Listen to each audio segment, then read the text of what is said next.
ownership, and then they are selling them to businesses. So businesses are on the buying side, the demand curve for resources, and then of course they're the supply curve for beer, pizza, and chicken wings coming in the output market. And so the focus of this chapter is on the cost of production, and we'll continue to kind of take a look at that. I wanted to throw a couple things up from the chapter. We started off with the way businesses are organized, that we had corporations and small businesses, partnerships, proprietorships. So we kind of went through different ways. So these are usually just a sole proprietorship or a small business. And what's kind of interesting is that, you guys probably can't see the colors very well here, but this is a green, and that is the proprietorship. So the number of companies in the United States, 72% of them are organized as kind of small business. And then we've got partnerships being a little bit more, and then corporations, those companies make up only 17% of the nation's businesses. However, in terms of the volume of business, corporations make up 82% of the sales revenue. So the money that's in the cash register that we've been talking about on and off as we go through the profit. What's the profit equation again?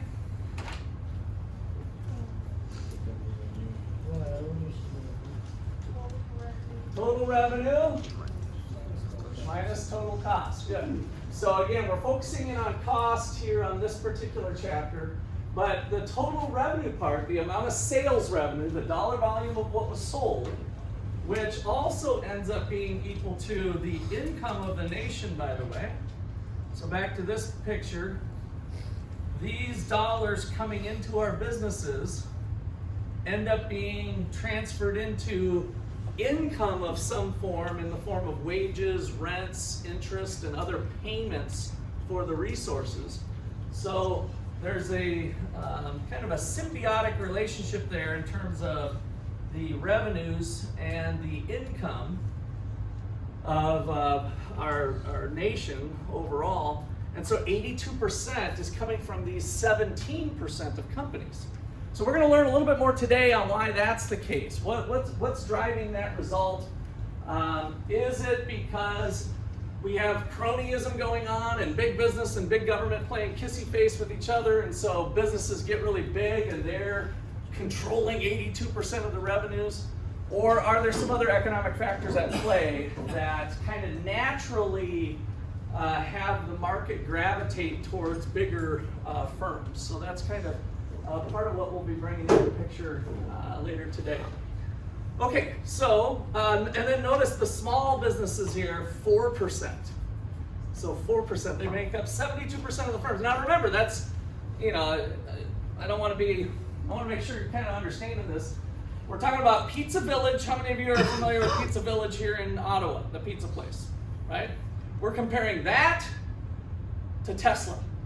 Tesla is a company, Pizza Village is a company. You with me? So we're talking little mom and pop. So that kind of makes this make more sense, I think, right? So we're kind of comparing, massive corporations versus mom and pop Main Street when we look at strictly just the number of firms. But it's kind of an interesting statistic. Okay, then also in the book, I just wanted to call to your attention some of the stuff that we spent a lot of time on yesterday and the day before.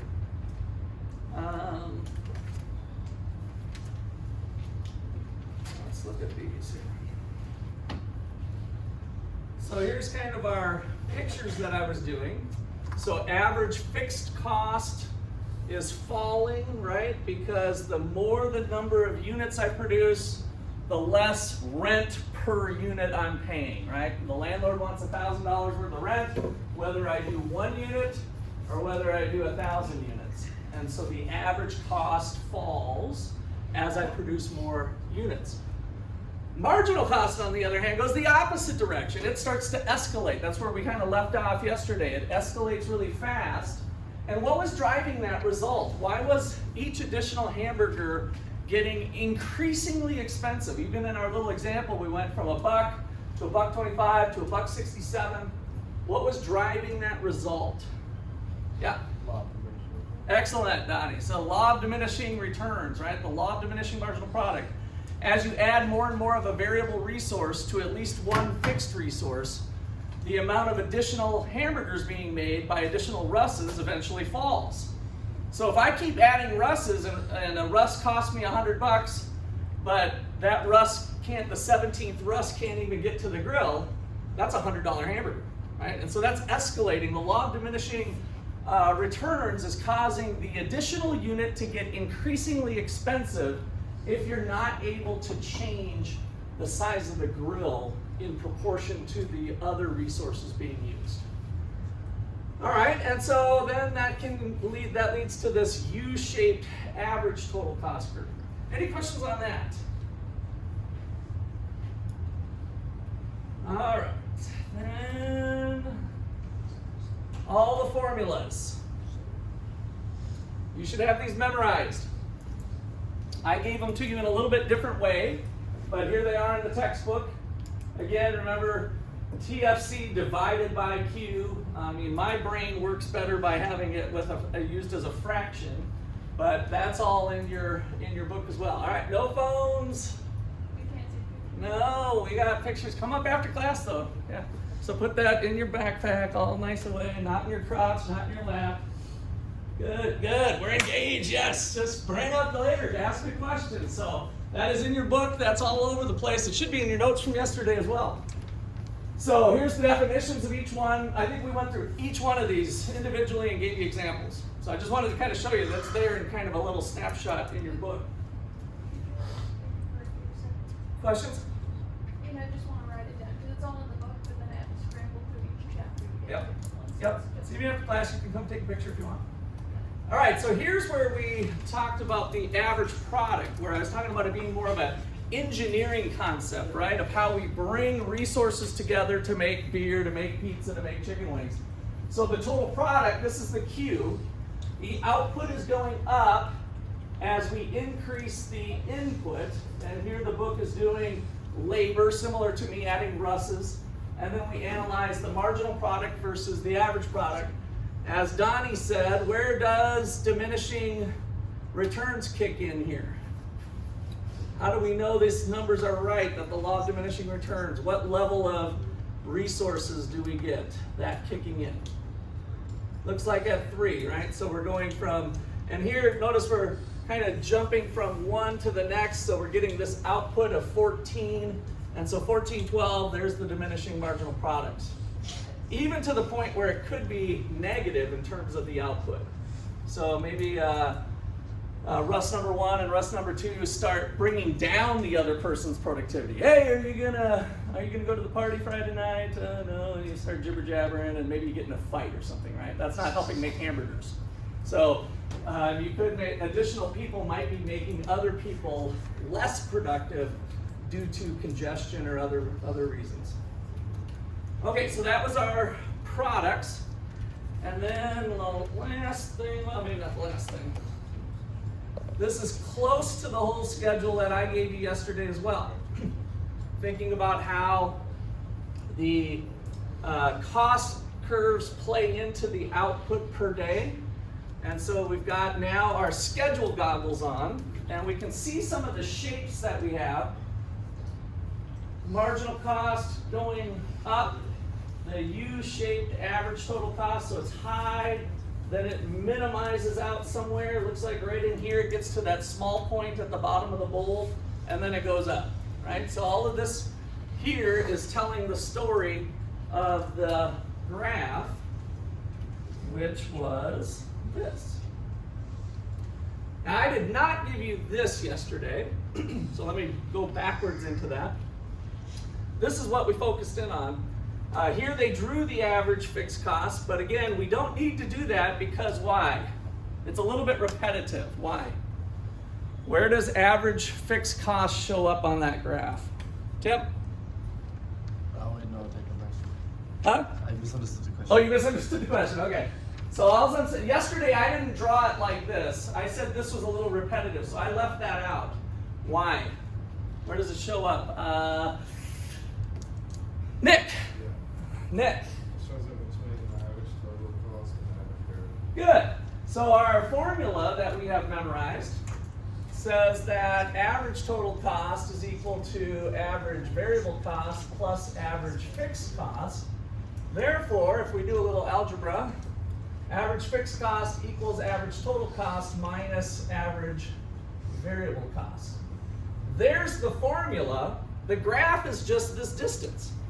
And so we went through in class that if you're looking for the average total cost of producing 10 units, go up to the average total cost curve, hang a left, read off that number. Let's say it's 22, just to make up a number.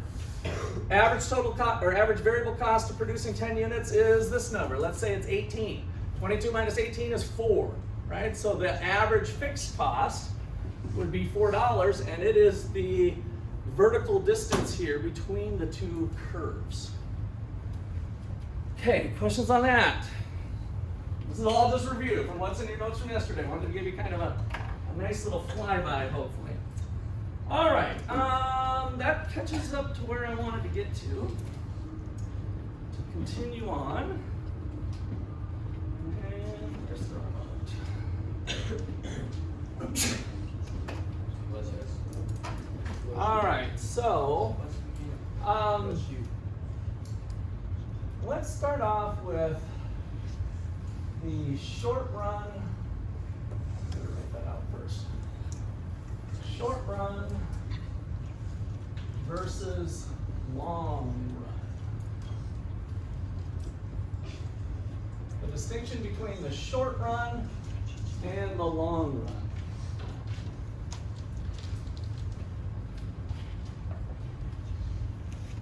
So the law of diminishing returns said, I can keep adding Russes, but I'm stuck with this grill. That's exactly how we're going to define a short period of time, a period of time in which at least one resource is fixed. So the key to the short run here, so the short run is a period of time in which at least one resource is fixed.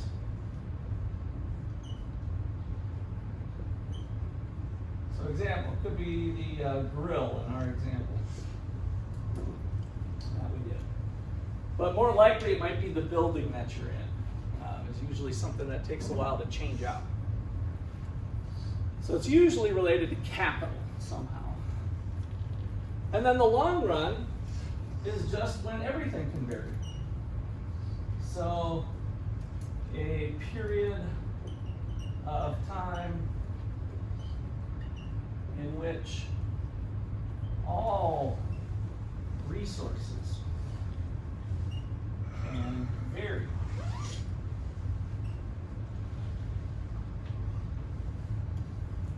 You're not stuck with the grill. You're not stuck with the building that you're in. You can change.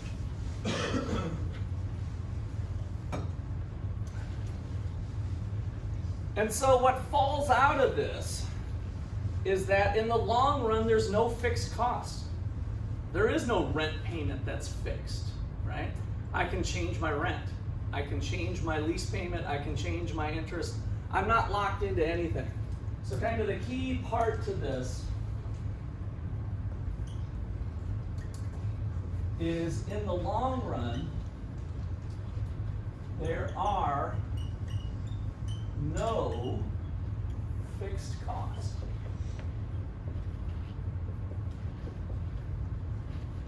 In the long run, there's no fixed cost.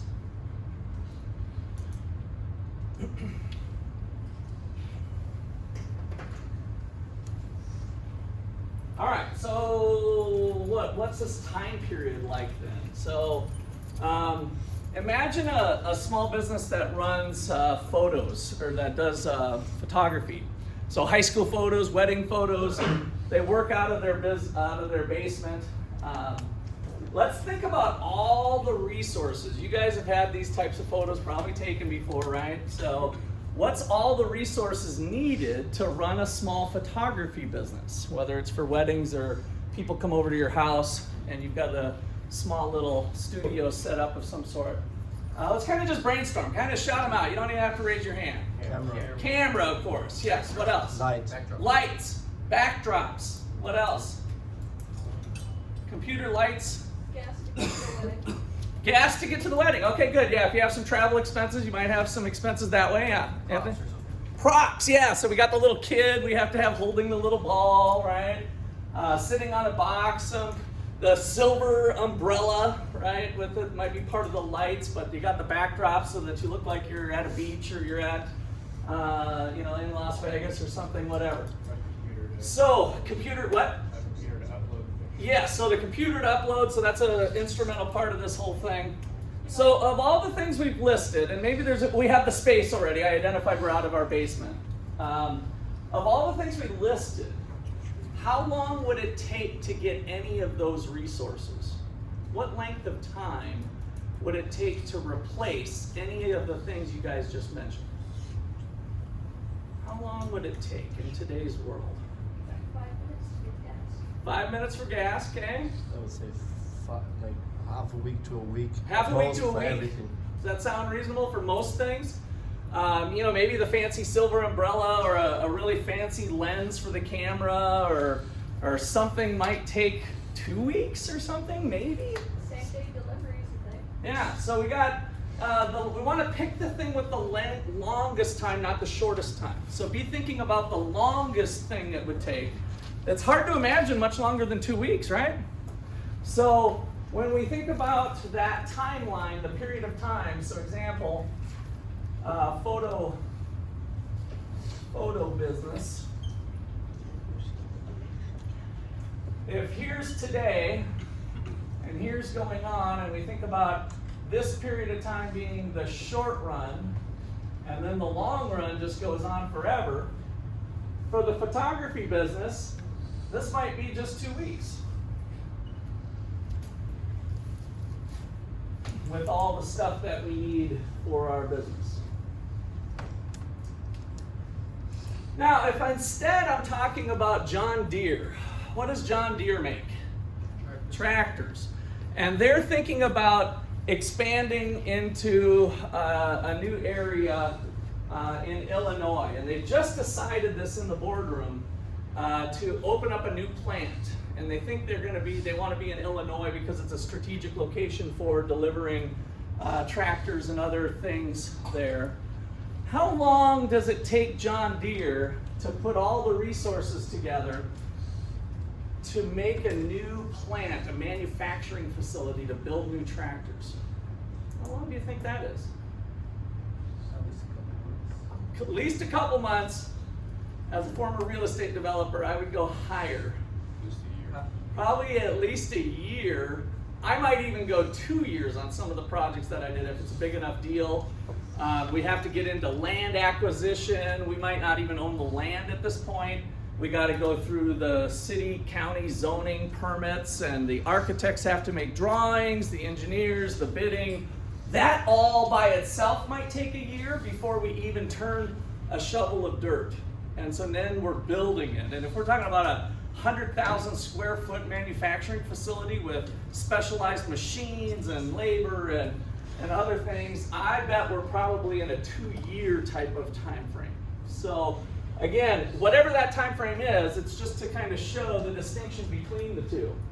So if we had 2 weeks for photography, we might have for John Deere opening up a new plant, this could be 2 years.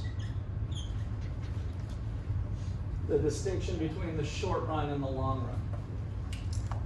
So I don't want you thinking about it being like a year, a month, or 2 months. It is specific to the conditions of that particular company, that particular industry, and it could vary depending on what they're all about.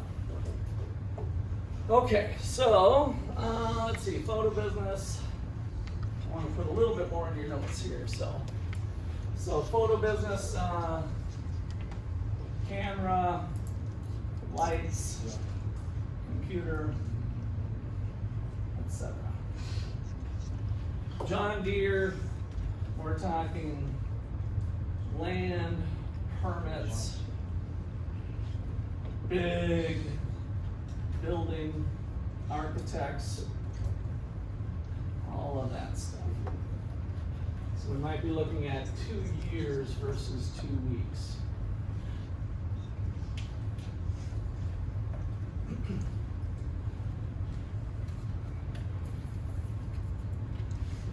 All right, so somewhat related to this, at least being a long-run concept, is an important thing in economics called economies of scale. And this is one that is probably one of the biggest factors of why we see some big businesses out there that do like huge volumes of production for whatever they do. Economies of scale. So economies of scale is a situation where an increase in quantity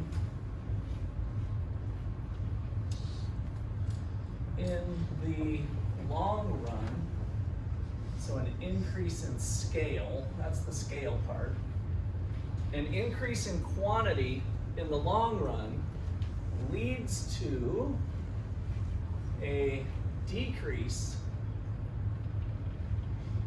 in long run average total cost.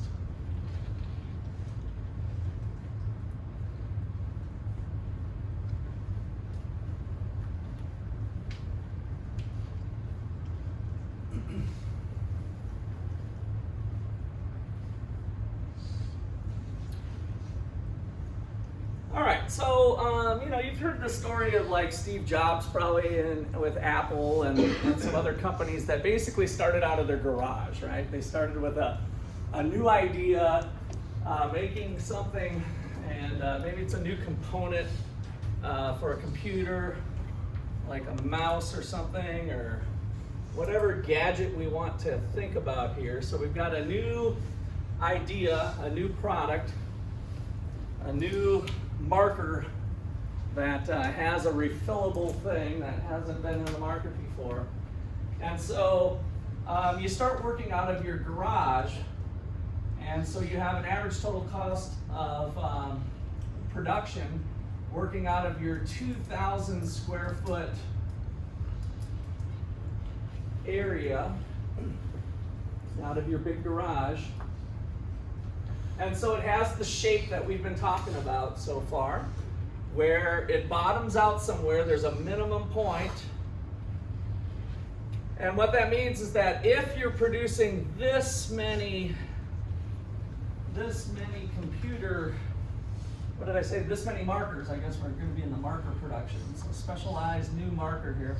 If you're making 100 markers, 100 packs of markers or whatever it is, then you're operating at the lowest cost possible. So maybe the markers currently are at $3.50 is the average cost of a pack of markers.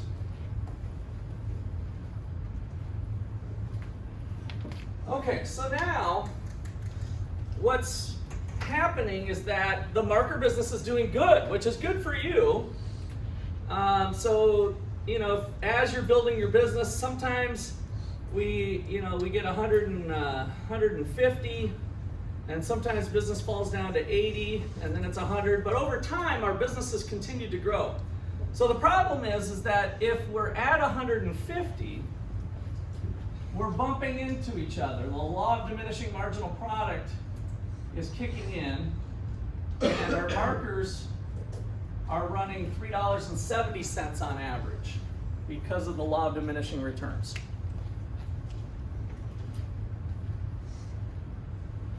Now, if business continues to be at 150, what do you start thinking to yourself if you're the owner of this marker business? If we continue to have volumes at 150, what might it be time to do? We're sitting in our 2,000 square foot space. If business is consistently been higher and we're bumping into law of diminishing marginal product, what might it be time to do? More space. More space, right? So get a bigger space, add on to my garage or whatever. So it could be moving facilities. And so you decide, yeah, this is the time, this is worth it. Let's kind of watch how I do this. So we've picked a new square foot at 3,000 square feet. And I didn't do a very good job of it. I was trying to have it bottom out there, but we're expecting that 150 is going to be sustainable for the long haul. And so we move into our 150, or our 3,000 square foot space, producing 150 units on average, and we're enjoying some savings here, $3.30. So as I increased the scale of production, I was able to bring my average cost down, but now I'm trapped in a new short-run average cost curve at the 3,000 square foot level. So that's enjoyable if it's here, but what's the problem if business doesn't hold up at 150 and it turned out to be a bit of an anomaly that year for whatever reason, and business falls back to 100 units? What's the problem? Too much space, right? So we have too big a space relative to the volume. And what happened to the average total cost now when I'm only producing 100 units in my 3,000 square foot facility? What happened to the average total cost relative to the smaller building I was in? It went up. So now I have kind of a new way of being inefficient in that I have excess building here that I'm not utilizing. And so the average cost of producing 100 units is now $3.60. And so it's costing me money to be at a inefficiently large facility. So I want to be kind of careful. So again, let's say that we've been operating at 150 and business continues to grow, and now we're operating out here at 200 markers. Again, at 200 markers, I'm finding my average cost being higher because I'm bumping into each other again. And so now it's time to grow again. And so I add another facility here and I get into 4,000 square foot. And if production levels remain at 200, I've dropped my cost down to $3.10. A profitable thing to do, right? I'm doing higher volumes, which would mean more revenue, and my average cost per unit is falling. So it's profitable when business is at this scale. When it's at 200, it's profitable to be in the 4,000 square foot facility. If business gets cut in half like the old days, I'm in trouble because now I'm paying $3.70 if I'm only producing 100 units. Okay, questions on that? Okay, so what we're doing here is we're blending the short run, long run concept, right? In the short run, I'm trapped in one of my building sizes. In the long run, I'm able to change buildings. And so the long run average cost curve actually is starting to look at us. But it's not quite there yet probably for you. So don't do this on your paper, but watch me. We could be in this size space, this size space, this size space, this size space, this size space, this size space, this size space, this size space, this size space, this size space. There's an infinite number of spaces we could be in, right? 3,243, 3,244, 3,256, right? We could be in any size building.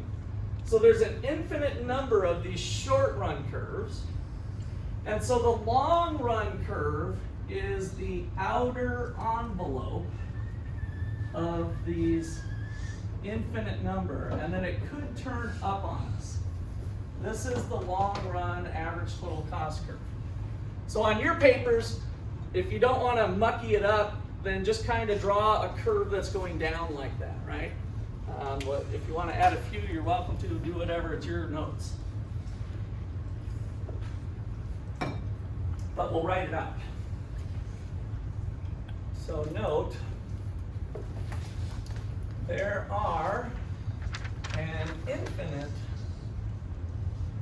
number of short-run average total cost curves for each building size.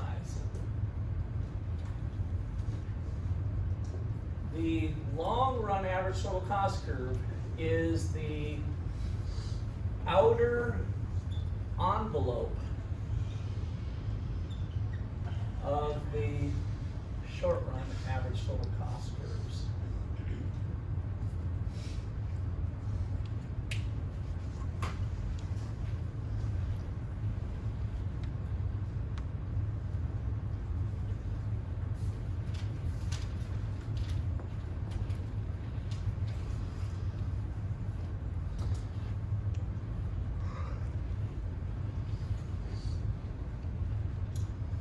All right, so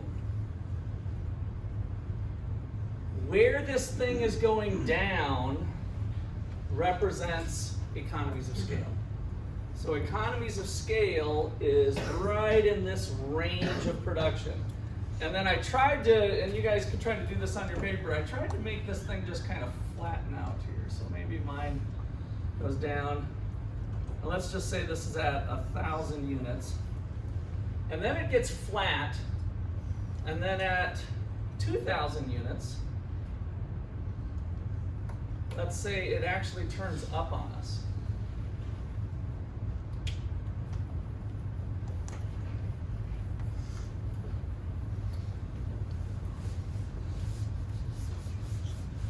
So you can only get so big.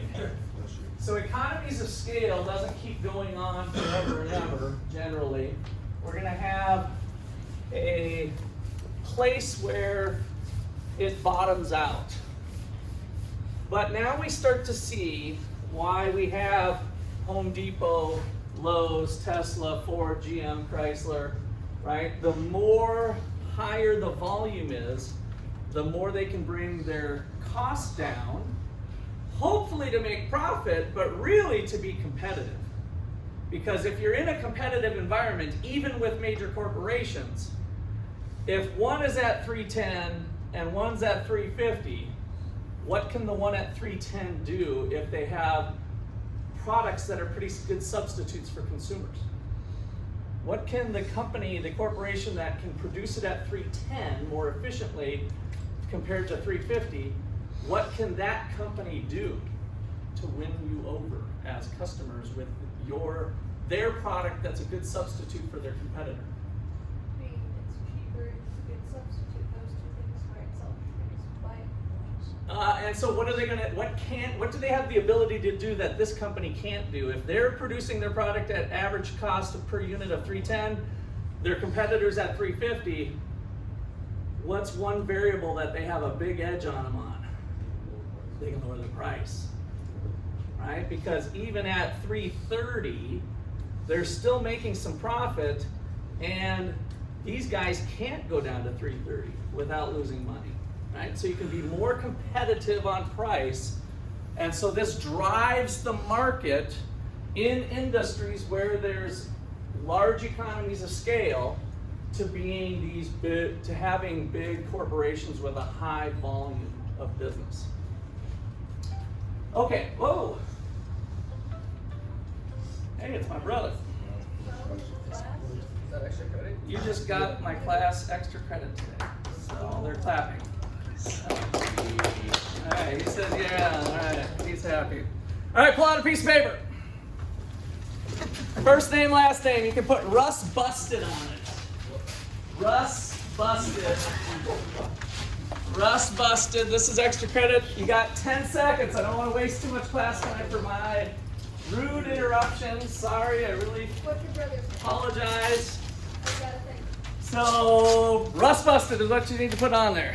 Russ Busted. I need all the papers in the next 10 seconds. 10, 9, 8, 7, Crazy boys. 6, 5,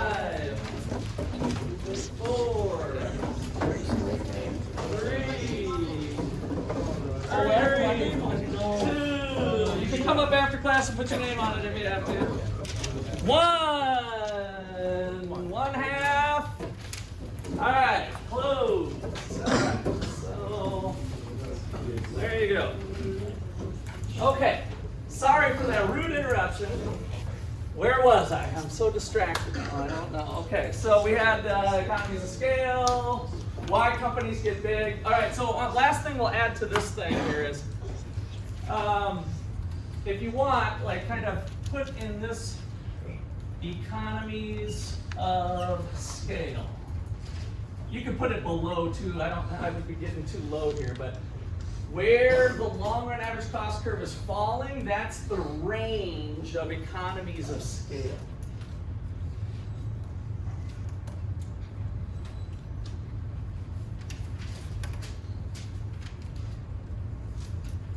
Just everything beneath that point is economies of scale? All of these quantities, yeah, up to 1,000 units, the way I've got this, because you're hanging your hat on long run average cost falling. And then over here, we have diseconomies of scale.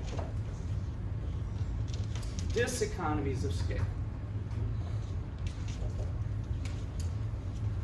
So what do you think our little business runs into to where average cost could actually turn up? It gets more costly the bigger we got. What do you think some of these corporations, these big corporations, struggle with that they get so big? Nadia? Management, very good, right? So having the business in your garage or in your small business, when the owner's there, they can keep tabs on things really quickly, right? But when they're really big, we have levels of management in between as maybe a necessary thing to kind of have it go this big. We can't have the owner right on top of things. And so we have to kind of flow through other divisions, other things, and we've got human beings involved, right? And so is the manager going to carry out things in the same way the owner would have carried it out, right? No, and so we run into, that was discussed earlier in the chapter called the principal agent problem. So in theory, the owner wants the manager to behave and do things like they would do them, right? But inevitably, that's a difficult thing to do. And so we have some inefficiencies that might be created in the management chain. And so generally, this is pointing towards that. So let's write that out. So diseconomies of scale. Increase in quantity leads to an increase in long run average total cost. Generally, management problems. And Nadia, I think that's worth an extra credit point. With big companies. So they were able to have some economies of scale, but maybe it doesn't go on forever.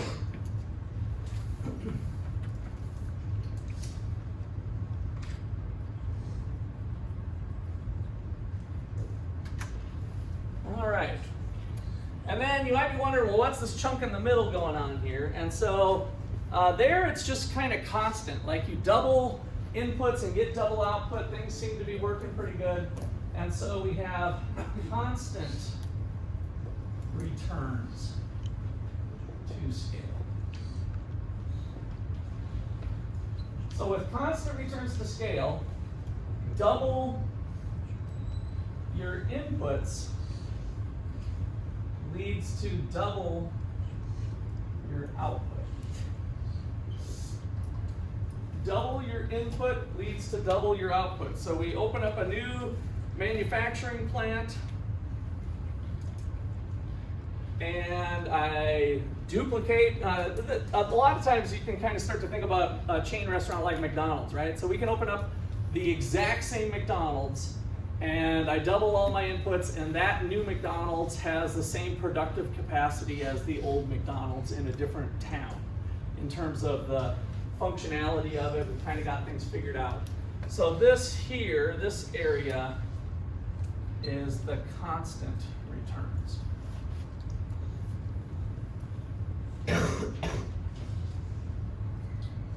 So the good news is, as I get bigger in this region, it's not becoming less costly or more costly, but I'm able to kind of continue doing on business and adding more volume to my operations.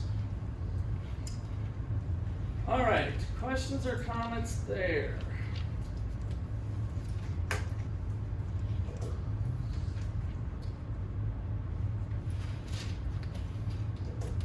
All right, so let's get into shifting cost curves. So marginal cost shifters. Marginal cost shifters. So these are going to be very similar to what we saw in our supply shifters. So you might remember the supply curve is the marginal cost curve. And we'll kind of highlight that more as we get into some future chapters. So the marginal cost curve, the price of resources would be the number one thing. Price of resources.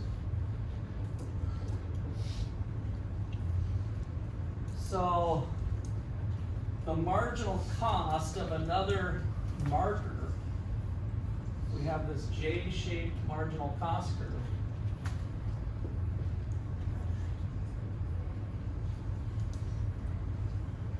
If we are at 13 units of production, 13 markers are being produced, the marginal cost curve tells us the cost of the 13th marker. So this is a new trick. I don't think I've told you guys this trick. This is another Russ Econ hack here. So whenever you're using a curve with the M word, what does the M word stand for? Marginal. So any curve with the M word, you can kind of magically put on the 13th here. Your textbook's not going to do that, but mentally you do it, right? So you put on what I call the suffix goggles. It's a little suffix here of the 13th unit. And so now we interpret this a little differently. When we hit the M word here and we hang a left, the cost of the 13th unit was $2.50. The cost of the 13th unit was $2.50. Well, what went into making that unit was land, labor, capital, entrepreneurship, all the resources into it, right? And so back to this shifter then, if one of the resources got more expensive, maybe it was labor or something, or maybe it was something else.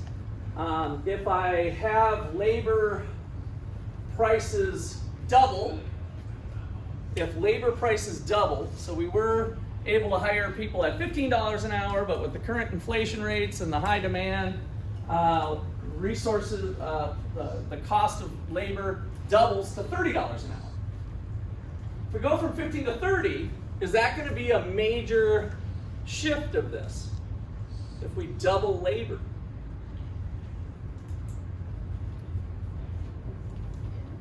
Yes? How many people say yes? Show of hands. Doubling labor. How many people say no? How many people just don't know? All right, you better raise your hand, otherwise usually if you don't raise your hand with the don't know, you're going to be called on because I want to hear explain. Okay. All right, now I asked you kind of a complicated question actually. So can you tell me a situation, let's say that there's a $1 million worth of total cost. Total cost is $1 million. Give me a situation where doubling of labor from $15 an hour to $30 an hour is no big deal for this company. In what way would labor cost not be a big deal for a company with $1 million of total cost? What would have to be true about the resource mix? Donnie? Not a lot of labor. Not a lot of labor, good. That's probably worth an extra credit point. Good job, Donnie. All right, so not a lot of labor, right? So imagine if the labor bill is, I I don't know, $10,000 out of 1 million. So the labor bill now goes from 10,000 to 20,000. It's still relatively small to the overall mix. However, if labor was 90% of the million and cost doubled, all of a sudden it would be a big impact, right? So the impact of each one would vary on the resource mix being used for that particular industry. So all I want to say with this then is that if there's an increase in the wage, we'd have some shift up. But the magnitude of that shift would depend on what the nature of the resources are. So if the 13th unit used to cost $250, now it costs $270. And what about the 10th unit? The 10th unit also is a little bit higher due to the price of resources going up. The 17th unit. And so all this thing does is relocates up to a new level. An increase in costs.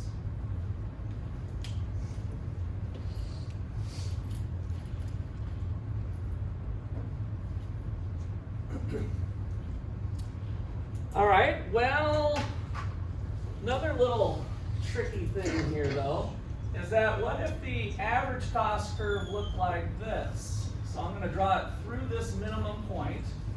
Has to go through the minimum point, remember, because of our GPA example. If the extra unit's less than the average, it brings the average down. When we're using something with an A, not an M, then this disappears on you, right? If you're looking at, well, what's the average cost of 13 units? This disappears on you. Now you're back to just using 13. The average total cost of producing 13 units was $2.50. But now the cost is higher, and so what happened to the average total cost? It's going to go up as well, right, to some sort of new point depending on the mix of the resources. And so we would have this one going up too, but it always has to cut through the minimum, and I'm going to put it a little to the left because it wouldn't have to go through that, but the average total cost might look like that, where it's shifted. I'm going to put it a little bit to the left. It would not have to go straight up with the average. All right, so that's the price of resources. The rest of them, we're gonna. I still got a minute left, so I promise I won't keep you. Taxes cost money. Same thing. Regulations. Government comes out with new regulations. How does that impact the business? It raises their cost. Same thing. And then the last one is technology, and I'm just going to put an increase in technology. Technology is going to improve the bottom line with your cost. So an increase in technology leads to a decrease in marginal cost. We can move in the other direction.